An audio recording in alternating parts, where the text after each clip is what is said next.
Welcome to Altadena After the Fire. I'm your host, Colby Cole. This episode is going to be different. It's raw, it's real, and it's urgent. First, we're going to take you back to the very day of the fires in January. You'll hear from our partner at KJLH, Tammy Mack, as she reports live on the fire, sharing real-time evacuation orders, emergency shelters, and survival tips as the flames raced across Los Angeles County, from the Pacific Palisades to the Hollywood Hills, and of course, Altadena. Then we'll shift focus to the heart of our story. Brandon Dante Lamar, who is the president of the Pasadena NAACP, joins us to reveal how the fires devastated Altadena's historic Black community, a community built on resilience, legacy, and hope. He'll take us deep into the fight to rebuild homes, churches, and of course, their lives, and how you can be a part of that recovery. This is a story about survival, but it's also a call to action. So up first, we're going to take you to the day of the fires, January 7th, 2025, and our partner, KJLH radio station, owned by Stevie Wonder, the legend. This is Tammy Mack, who does afternoons, and she was having a normal afternoon show, and all of a sudden the fires were out of control. So let's take you through what it was like living in Los Angeles and having to experience this tragic fire in real time. Radio Free 102.3 KJLH. It's Tammy Mack. Good afternoon, everybody. Not that great of an afternoon for California.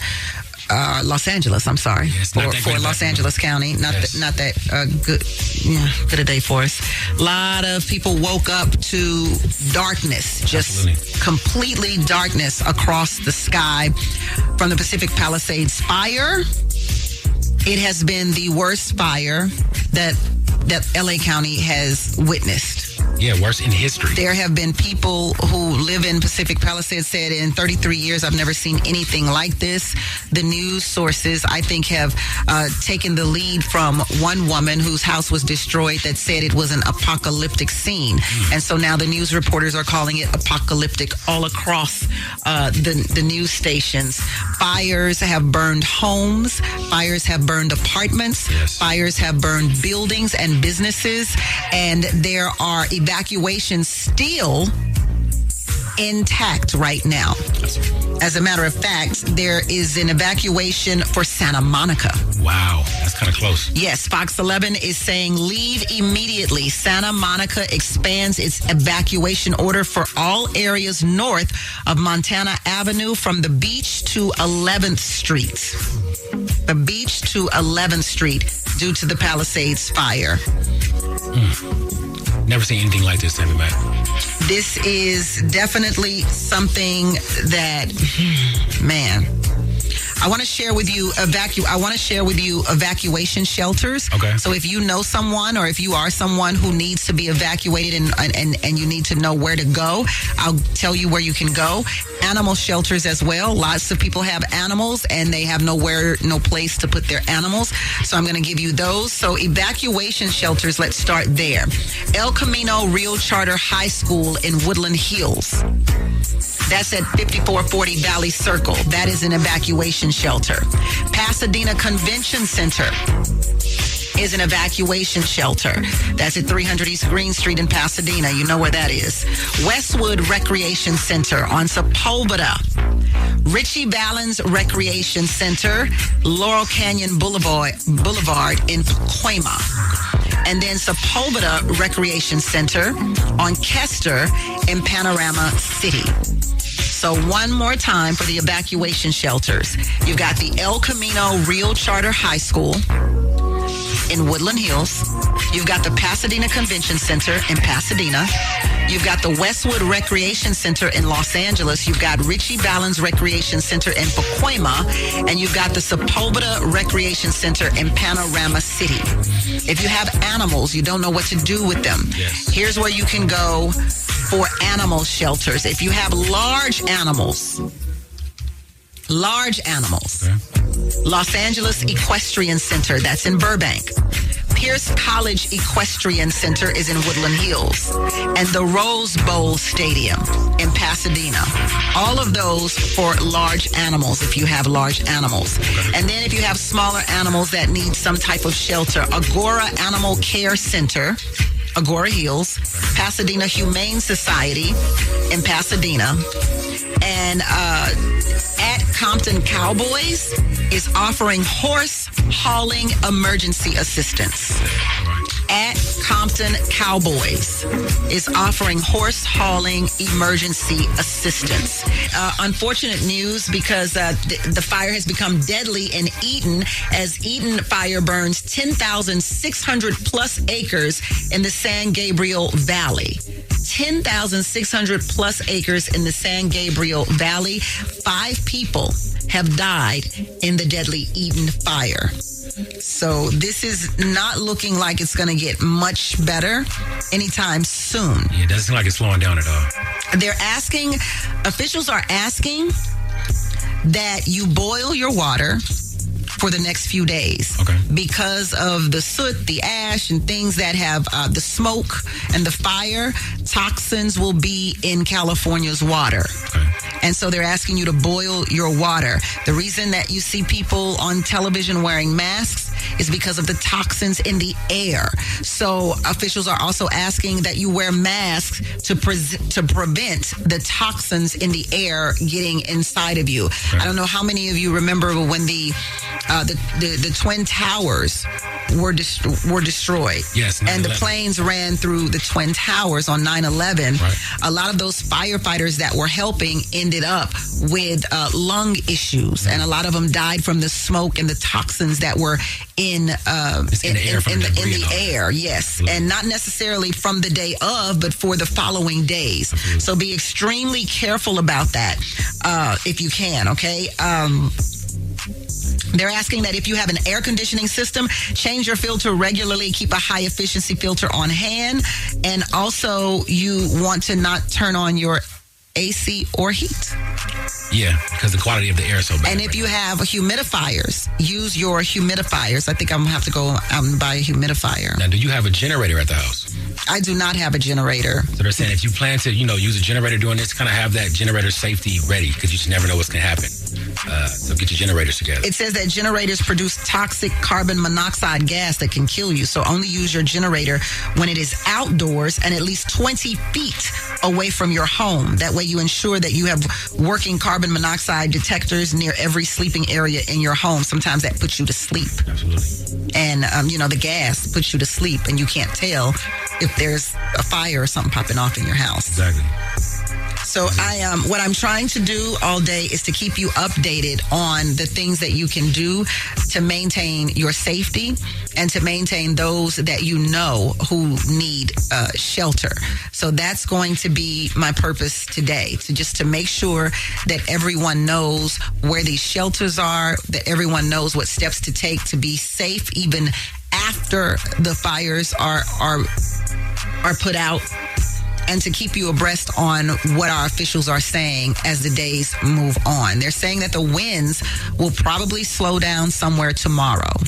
And then Governor Gavin Newsom has heard word from the President of the United States, who is still Joe Biden, by the way. And Joe Biden is going to make it a state. California is going to make California Los Angeles a state of emergency. Right. More bad news. Pacific Palisades, and then we had the Altadena fire, and then it went to Eden, and now the fire has spread to North Hollywood, or I should say the Hollywood Hills. They are calling for a mandatory evacuation in the Hollywood Hills. Laurel Canyon Boulevard on the west to Mulholland Drive on the north, and the 101 freeway on the east down to Hollywood Boulevard on the south. Wow. Is 10 acres of land that the fire encompasses right now at this moment. 10 acres of land in the Hollywood Hills near Runyon Canyon. This is getting close. So this is Runyon Canyon. This Hollywood Hills fire is burning rapidly. Within the last, 30 seconds, we've seen the helicopters come in and drop water. Mm-hmm. So they're trying. their best to contain this fire before it spreads further than 10 acres. But officials are calling for a mandatory evacuation in the Hollywood Hills. And I would just say Hollywood. I would say North Hollywood. Yeah, all that. It's getting close. That's scary. But the Hollywood Hills, the mandatory evacuation, that's, I think, what is that? I was trying to look at the map here. Runyon Canyon Road. Yeah, Runyon Canyon Road. Place. Laurel Canyon Boulevard on the west to Mulholland Drive on the north, 101 Freeway on the east down to Hollywood Boulevard on the south. KJLH, talk to me. How you doing, Tammy, Mack? This is Trayvon. Hey, Trayvon. From LA. Hey. I've been listening. I didn't call 1,000 times. I'm so glad to hear your voice. Oh, thank you. Thank you, Trayvon. I know that is a terrible thing with this fire going on. Yeah. I don't think I've seen them spread so quickly and in so many places. This has not been good. And I guess it's mainly because of those winds brushing those embers and those embers starting fires in different spots. But this is what I'm not understanding. This is the part like, okay, I know when the wind comes, I know it'll spread the fire quicker. Right. But it's like, is somebody starting these fires? I don't have an answer to that. I don't have an answer to that, Trayvon. I don't know if someone started the initial fire. What I do know is the embers, because of the wind, will blow and then hit a dry spot, and a whole nother fire will start. So that's why we're seeing a whole bunch of fires. Yeah, nah, I mean... Yeah. But yeah, I'm like you. Year. I'm like, how did it end up in Hollywood Hills? Like, I feel you, Trayvon, because I was like, the Hollywood Hills? Wait a minute. So. I mean, when they said Pacific Palisades, I mean, that one got me right there. I was like, whoa. But yeah, and I don't think Emmett was saying he's never seen fire so close to the water. Never. Right. Yeah. That's food for thought right there. I never thought about that. I mean, because I've been paying attention. I keep, tracking things like that, right? It is a terrible thing because we coming to the first of the year to see all these people losing their homes. That's a horrible way to start the year. Horrible. Welcome to Altadena After the Fire. I'm your host, Colby Kolb, as we continue to cover the events of the tragic fires in the West Coast in the cities of Altadena and Pasadena. And I wanted to take a few minutes to speak to Brandon Lamar, who is the president of the Pasadena NAACP. And I saw a video of you and a rapper who came to town to help out your community. When you think about Pasadena, we think about the Rose Bowl parade and the Rose Bowl, and you don't really know much about the history of Pasadena. And then come to find out there's a thriving African-American community in Pasadena, in Altadena, who were devastated by this wildfire. So I wanted to kind of get you on to talk a little bit about, your community and what's going on there and how maybe we can spread the word and get you some assistance. Absolutely. So first of all, thank you for having me on. We always are saying now with most of media starting to exit our community, we appreciate any and all opportunities to tell the story of Altadena, but also keep it in the forefront of what's happening within our community, especially because the support for resources will be, about 5 to 7 years from now, right? And so just to finish the rebuilding and getting started the rebuilding and things of that nature, it's going to take us a while, right? So definitely appreciate you having me on into this. What most people don't know about Altadena is Altadena was one of our first locations within, or first geographical areas within Southern California, where lynching did not take place. And so it was like a safe place in Southern California for African Americans to live, to call home. Also, one of the things that is very important about Altadena is a couple of things. Pasadena, number one, was known for redlining. South Pasadena was known to be a sundown state. Pasadena was known for redlining, and also not even just redlining, but also the 210 stub and the 710 stub.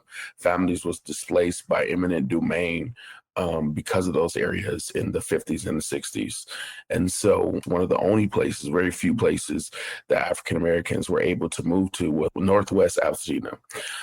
So that's why you see the very prominent Black community in that area. Not only that, but it was one of the first locations in our area where we actually had generational homes, right? So these were homes that were passed down from generation to generation to generation, especially within our neighborhood and the African-American community. One of the ways for us to pass down wealth is through real estate, right? Through our home ownership. So this is one of the places that was very important for us. We want everybody to be able to rebuild inside of our community.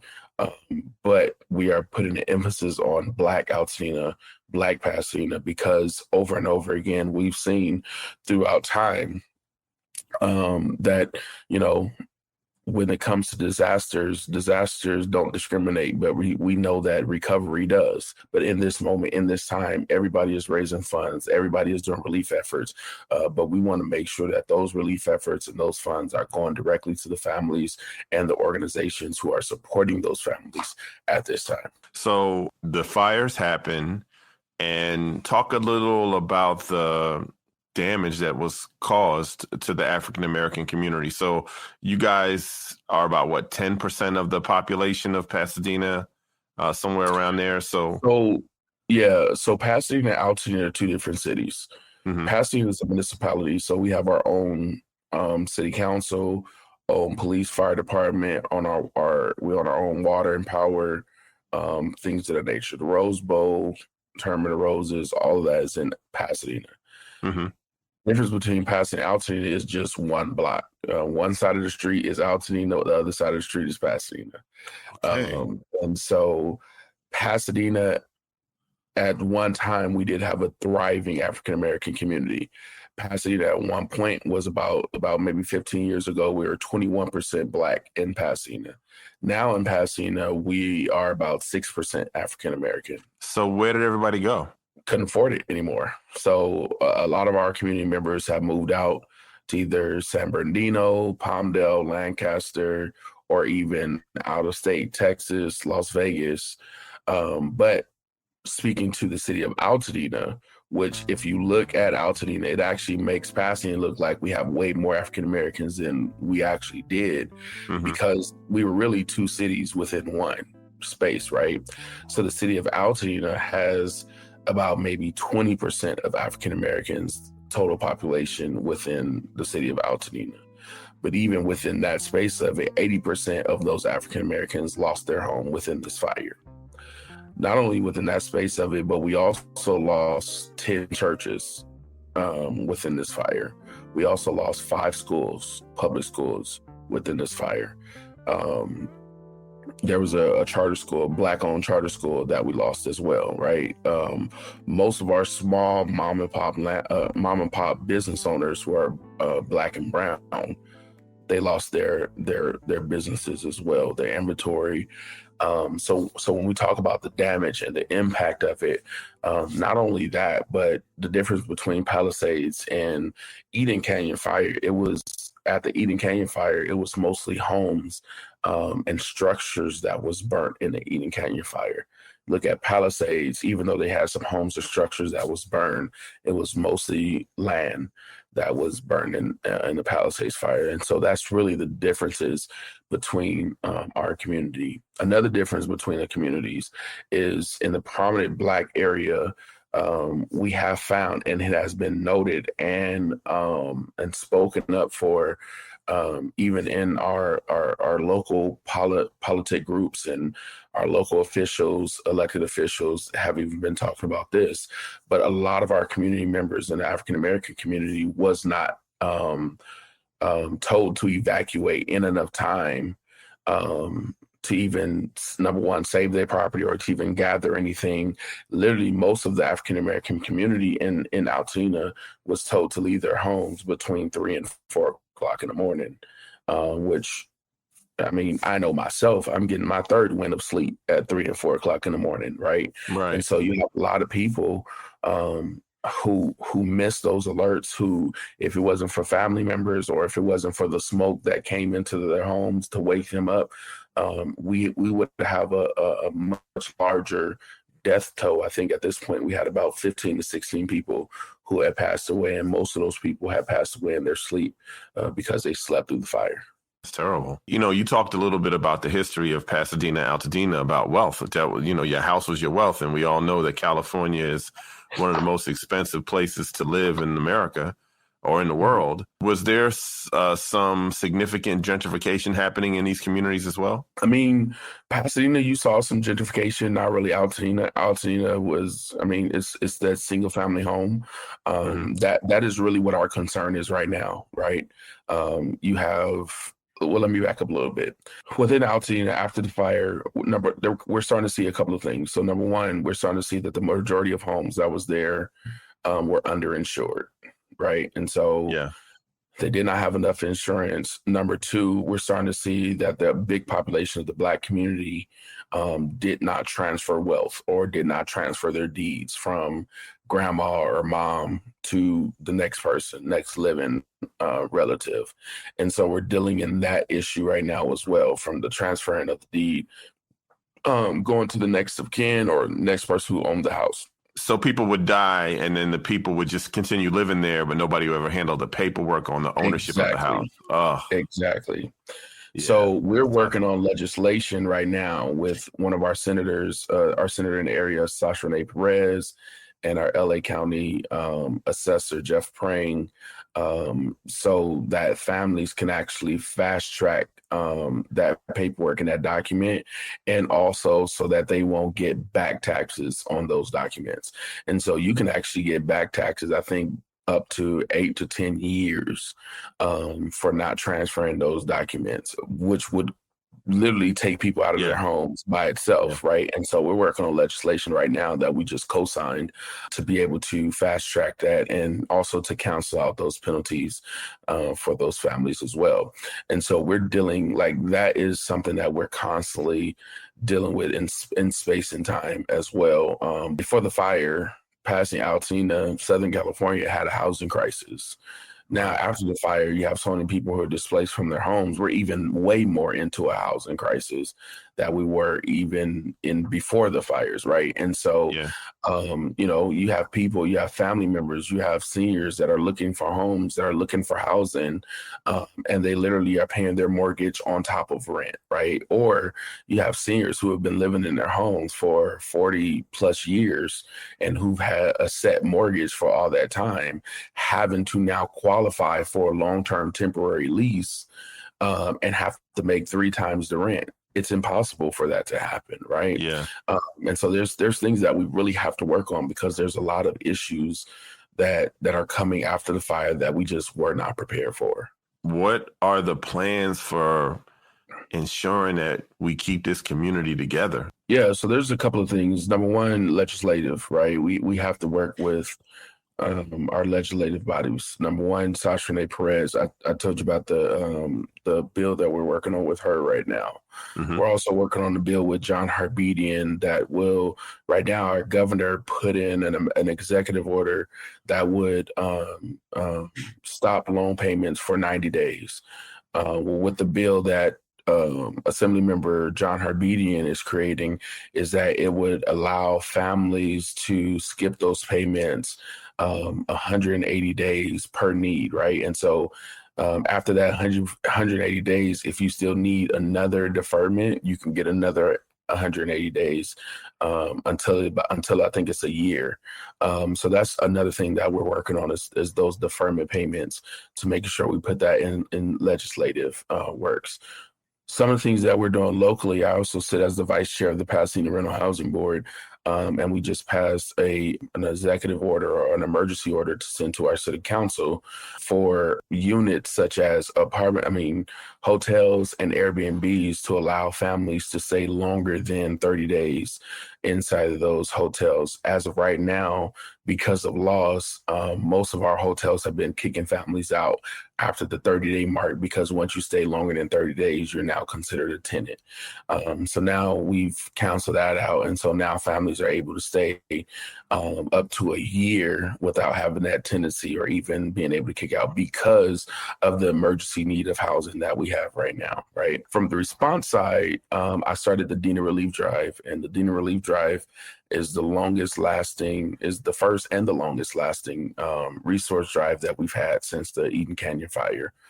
We have served over 6,000 families. We have given out over $100,000 worth of gift cards.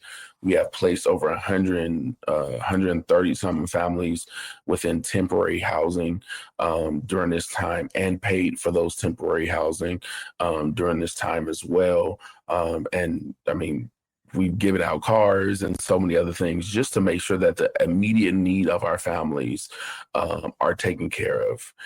Now that we're continuing to take care of the immediate needs of the families, which is going to happen for a very long time, some of the other things that we have to do is make sure that our families are getting connected to the right contractors, to the right architects, to the right insurance adjusters, because as you know, and as you've seen what's happening within the community at this time, there's a lot of bogus people and bogus contractors that are trying to gouge our community in this moment, right? And so we are really working hard to protect our community within those spaces, to work with legislative, to work with the attorney general, to put things in place so those gougers cannot come into our community. That's going to take a little bit more time, but we really want to make sure that our community is aware of what's happening. And I mean, the second day of the fire, our families were getting hit up for $90,000 checks on a $1.2 million house that just burned down. So you see what's happening, right? But we also have people who just don't want to rebuild, which is fine.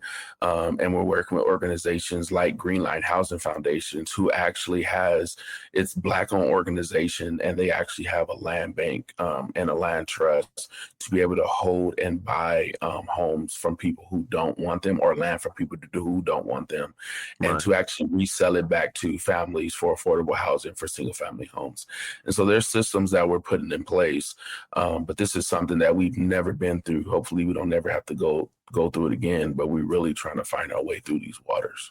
Yeah, Brandon, it's heavy. So I got to ask you, how are you just emotionally, mentally, because you're on the front lines dealing with a lot of these families, a lot of people these are they're not strangers. These are people you watched them grow up. You grew up with some of them. Some of them are your elders.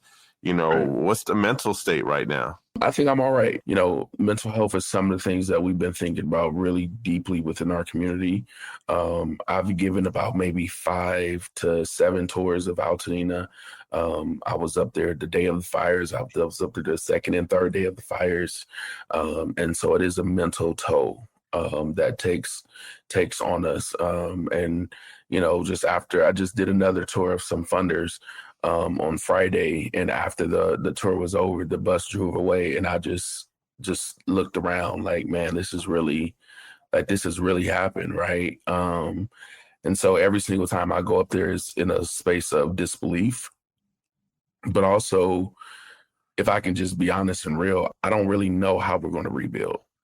Yeah, it seems overwhelming because of the financial part of it. Yeah, it's a significant amount of money to build in 2025 and 2026 than it was when were many of these houses built? Like, how old were these houses? 1940, 1950s. Oh yeah. Some even older than that, right? And many of the people own their house, right? They had owned it straight up. Owned it. Yep. That's tough, man. That's and if you're older, that's even harder, man. We really have people that are like 80s, 90s, some 70s who's like, yeah, we're not thinking about rebuilding, right? Yeah. I mean, we don't even know if we're going to be alive. Right. Look at our home be rebuilt. And we understand it, right? And so we're just trying to put some things in place so the next generation will be able to buy that land and be able to build, because this is a once in a lifetime thing, right? We'll never see something like that again. And so we're doing some workshops and some trainings, some financial literacy workshops, some how to buy a home workshops and things of that, to make sure our community is aware, and the next generation of people that want and that are prepared to buy, that they're able to do so. Because now what we're seeing is that you have developers that are coming. That's just what it is. They're going to do their job, and they do their job well. But now we also have the community that are asking buyers, who are you? Where did you come from? Right. Why do you want my house? Why do you want my land? Things of that nature. And so we are finding that there's a lot of community members who are selling, but they're selling to actual individuals and not corporations, which we love. Yeah. And it's the time because they have to get all the debris out. They have to make sure the I learned in the interview prior to talking to you about the soil and making sure your soil is okay so that you don't build on top of something toxic that will kill you and your family. So it's so many stress points. So how can anybody listening help? I mean, obviously you want money, but the bigger picture is a vast sum of money. So what could people do listening around the country to help the folks in your community? Absolutely. So there's a couple of things. Number one, money is always the key, right? And we don't just say money out of nowhere. Every single dime of the money that we have raised goes directly to our families. We are an organization that are directly connected to families. As I said, we've already served over 6,000 families already, replacing families in housing. We're actually working with Greenlight Housing Foundation to get some of these family members placed in long-term temporary housing and paying for that as well. And so literally every dime that comes through our doors goes right into families. So you can go to www.projectpassioninc.com. Look at all the information that is there. We have a donate button there. There's things that you can do to help. Also, we've been having generous volunteers that's been coming literally from around the world coming to help us and serve our community. And so if you are in the Los Angeles area, or even if you're outside of the Los Angeles area and don't mind flying into LA, we can definitely use the help hand at our distribution center. We do distributions every single Saturday from 11 to 4 at Pasadena Church, which is 425 North Sierra Madre Villa Avenue, Pasadena, California. And it's a drive-through distribution. So families come up, we ask them, what do they need at this moment? And we literally load them up with whatever that they need. So that's another thing that we need support on. And then also, we need pro bono services. So anybody that's out there that is a licensed clinical social worker or a licensed therapist that doesn't mind talking to families, this is going to be a long haul. So if you are a licensed therapist, if you are a financial expert, if you are insurance experts, any of those such, we need those expertises within our community to help in this moment. And so, yeah, really appreciate you. Well, Brandon, thank you for your time. I'm going to put this information in our show notes as well so people can refer to it. And we will be sending positive thoughts, praying, and hoping that this viable African-American community will rise again. Other thing I just want to ask you, has anything been decided for the 6 churches and schools that you've lost? Has there been any decision on just replacing them? Because those are really great foundations to build community around. Yeah, so I know that for our school district, the Army Corps of Engineers have actually first started to remove debris from our schools so that our school district can actually start to rebuild those. And then what they're doing is they're removing the debris from the homes around the schools so that they can actually start to rebuild those homes around the schools as well, which would hopefully help those schools to be open quicker. As far as our churches, because those were privately owned land, we have a group called the Clergy Community Coalition, and we've been in constant communication and working with them on helping our churches to rebuild and also coming up with funding solutions. Thanks, Brandon. Appreciate you taking the time and sharing this information. And hopefully there's some folks listening that will be able to offer their assistance and financial assistance, but also just expertise assistance. And again, I say this at the end of every episode of this podcast, we will not forget, and we will be here and we will share your stories, and we will provide all insights that we can provide to the rest of the country. But we will not forget your community and the people there. And hopefully there's a brighter day and there's a big celebration down the line that we can all look at this and get excited about the future of Altadena and Pasadena. And thank you again for your time. And if you go inside the show notes, you can have contact information for Brandon and his organization and ways that you can make a difference. But thank you, Brandon. Appreciate you. Thank you for the time. And thank you for allowing me to come on. Thank you for listening to Altadena After the Fire. I'm your host, Colby Kolb. And as you heard today, rebuilding isn't just about bricks and wood. It's about preserving history, protecting families, and passing on hope to the next generation. Coming up on the next episode of Altadena After the Fire. I have my son. He was renting a back house. Where's he going to go? So now he's looking like, okay, rents are crazy out here. So now he's went from Long Beach to East LA to wherever they sent him into 100 million different hotels, living all over the place, asking me, Dad, when are we gonna get some stability? Why? Right. Because there's price gougers. It's the people out there where rent skyrocketed. So then people start taking advantage, put $8,000 rent, $7,000 rent. You're talking about people who paid their houses off. To support those affected by the Eaton fire, consider donating to the Brotherhood Crusade's Wildfire Relief Fund at brotherhoodcrusade.org. Your contributions provide essential resources like food, medicine, and housing assistance to families in need. If you have updated information or a first-hand story to share, we'd love to hear from you. Contact details are in the show notes. Altadena After the Fire is an Urban One podcast. Executive producer and host, Kobe Tyner. Assistant producer, Jahi Whitehead. Director of Podcasting, Dre Smith. Special thanks to the Urban One Cares team and our founder, Kathy Hughes. Thank you for tuning in. See you next time. Thank you for listening to Altadena After the Fire. If you found this episode meaningful, please share it to help spread awareness.